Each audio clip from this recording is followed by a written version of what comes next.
বন্ধুরা বলো তো এগুলো কি শাক? কুমড়ো শাক রান্না করব ডাল দিয়ে। এই যে ডাল এখানে সিদ্ধ করে নিয়েছি প্রেসার কুকারে, ভালো করে সিদ্ধ করে নিয়েছি মটর ডাল, আর এখানে শাক।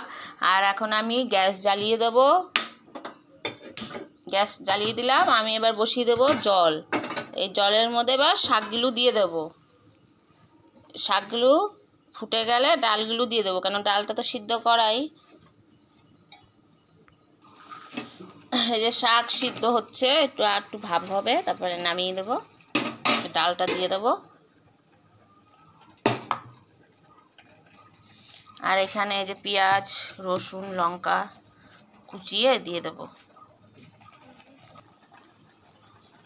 এবার আমি দিয়ে দেবো একটু হলুদ দিয়ে দেবো পরিমাণ মতো। আর এখানে যে ডালটা সিদ্ধ করা ছিল, ডালটা শাকে দিয়ে দেবো। এবার দিয়ে আমি ভালো করে নেড়ে দেবো। দেওয়া হয়ে গেছে, এবার নেড়ে দিলাম। এবার একটু সিদ্ধ হোক। এই যে মাগুর মাছ নিয়ে এসছে, ভালো করে ধুয়ে ছাড়িয়ে সুন্দর করে নুন হলুদ দিয়ে ধুয়ে নিয়েছি।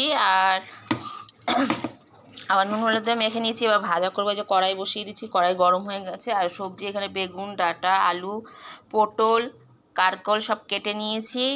আর এখানে যে মশলা করে নিয়েছি। আর এখানে ডাল হচ্ছে। এবার আমি তেল দিয়ে দেবো, মাছ ভাজা করব।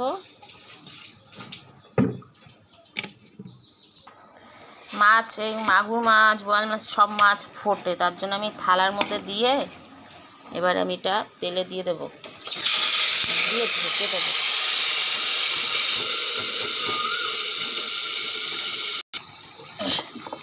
তাহলে শাক সিদ্ধ হয়ে গেছে। এবার আমি শাকটাকে নামিয়ে দেবো।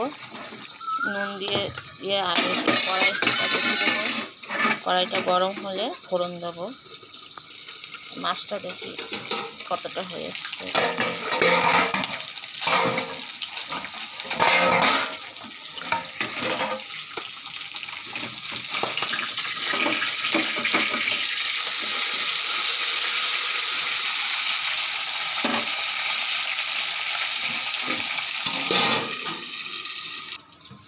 এবার কড়াইটা গরম হয়ে গেছে। আমি পরিমাণ মতো অল্প করে তেল দিয়ে দেব। আর এখানে যে রসুন কুচিয়ে রেখেছি, রসুনগুলো, আর এখানে শুকনো লঙ্কা, কালো জিরে দিয়ে দেবো। আর এই রসুন কুচিগুলো দিয়ে দেবো। এই ডালটা খুব ভালো লাগে, একটুখানি রসুন, পেঁয়াজ, লঙ্কা দিয়ে যদি ফোড়ন দিই না, ডালটা খুবই টেস্ট লাগে। রসুন দিয়ে দেবো, ভাজা ভাজা হবে, তখন ডালটাকে ফোড়ন দিয়ে দেবো। পেঁয়াজ, রসুন, লঙ্কা, শুকনো লঙ্কা, কালো জিরা এই যে ভাজা ভাজা হয়ে গেছে। এবার আমি এই ডালটা যে সিদ্ধ করে রেখেছিলাম শাক দিয়ে, এটা আমি ঢেলে দিব। হয়ে গেল। এবার এটা নাড়া দিয়ে দেবো। নাড়া দিয়ে একটু ঢেকে রাখবো। এবার ভালো করে একটু ফুটলেই নামিয়ে দেবো। পরিমাণ মতো হালকা একটু চিনি দিয়ে দেবো, তাহলে একটু টেস্টিটা ভালো হবে। তাহলে আজকে ডাল হলো কুমড়ো শাক দিয়ে, মটর ডাল দিয়ে ডাল বানিয়েছি। খুবই ভালো লাগে রসুন, শুকনো লঙ্কা, কালো জিরে ফোড়ন দিয়ে। এই মাগুর মাছ কিছুটা ভাজা হয়ে গেছে, আর কিছুটা বাকি রয়েছে। আর এখানে যে ডাল হয়ে গেছে গাইস, দেখে তো ভালো লাগে, আমার খুবই প্রিয়, খুব ভালো লাগে খেতে, তো খুবই ভালো হবে। গ্যাসটা অফ করে দিলাম আর ডালটাকে নামিয়ে দেব।